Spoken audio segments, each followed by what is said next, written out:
নমস্কার, কেমন আছেন সবাই? শেয়ার গৃহকোণে আপনাদের সকলকে স্বাগত। আজ জানেন তো 15-20 দিন পরে এত সুন্দর একটা রোদ উঠেছে।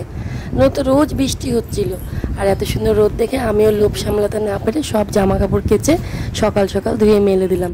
তারপর স্নানটা সেরে সকাল সকাল পুজোও দিয়ে দিলাম। আর জগন্নাথ দেবের পূজা, আর আমার সঙ্গে মিহিকা বসেও কিন্তু আজ পুজো করলো। পুজো তোর নাম, ও প্রসাদ খাওয়ার খালি ওর মানে ছুতো খুঁজে। যাই হোক, পুজোর পরে প্রসাদ দেওয়ার পরেও বারবার খালি ঠাকুর ঘরে ঘুর ঘুর করছে প্রসাদ খাওয়ার জন্য।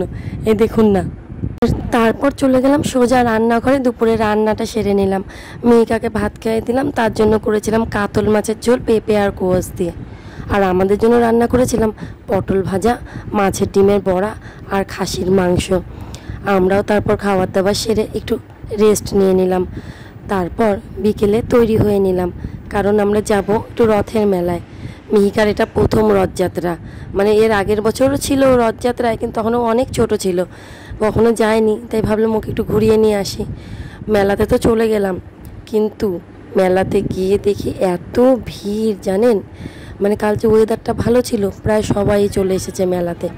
আর তার আগে যে বৃষ্টি হয়েছিল 15 দিন ধরে, তার জন্য মেলার মাঠটাতে না খুব কাদাও ছিল। তারপর অনেক কষ্টে সেই যে রথের মধ্যে পান চিনি কলা দিতে হয়, সেটা 15 মিনিট দাঁড়িয়ে থেকে দিয়েছি। আর এত কাদা, হাঁটা যাচ্ছিল না। তারপর একটু মেলাতে ঘুরে নিলাম। তারপর মিহিকার যে একটা গাড়িতে উঠবে, ওটা দেখে দেখাচ্ছে যে ওর মধ্যেও উঠবে। 15 মিনিট ধরে প্রায় দাঁড়িয়ে থেকে সেই গাড়িতে উঠালাম জানেন তো।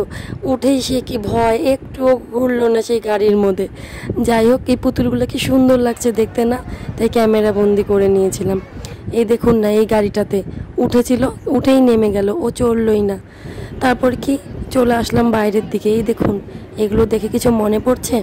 আমার তো ছোটোবেলার স্মৃতি প্রচুর মনে পড়লো। কতই না পড়তাম এইগুলো। এই দিনগুলোই মনে হয় ভালো ছিল না। আর এই যে টিয়া পাখিগুলো 10 টাকা করে মাত্র, খুব সুন্দর আওয়াজ করে।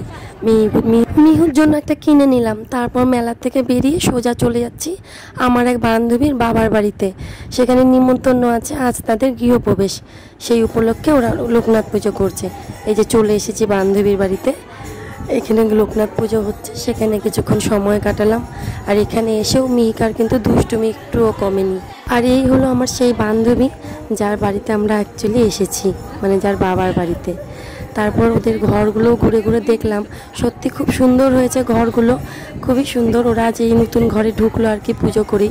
তারপর কিছুক্ষণ আমি আর মিহু একটু বসে থেকে চলে গেলাম খাবার টেবিলের দিকে। তারপর আমরা প্রসাদ টোসাদ খেয়ে, আর সত্যি বলতে প্রসাদটা খুবই সুন্দর হয়েছিল রান্না। তারপর আরও কিছুক্ষণ সময় সেখানে কাটিয়ে 10:30টার মতন বাজে, তখন বেরিয়ে পড়লাম বাড়িতে আসার জন্য। কারণ হলো রাত হয়ে গেছে, গিয়ে মিহুকে আবার খাওয়াবো, ওর ঘুম পেয়ে গেছে। তবে আজকের ব্লগটি এখানেই শেষ করছি। আগামীকাল আসবো আবার নতুন একটি ভিডিও নিয়ে। ভালো থাকবেন, সুস্থ থাকবেন, সাবধানে থাকবেন। আর আজকের ভিডিওটি কেমন লাগলো অবশ্যই জানাবেন। নমস্কার।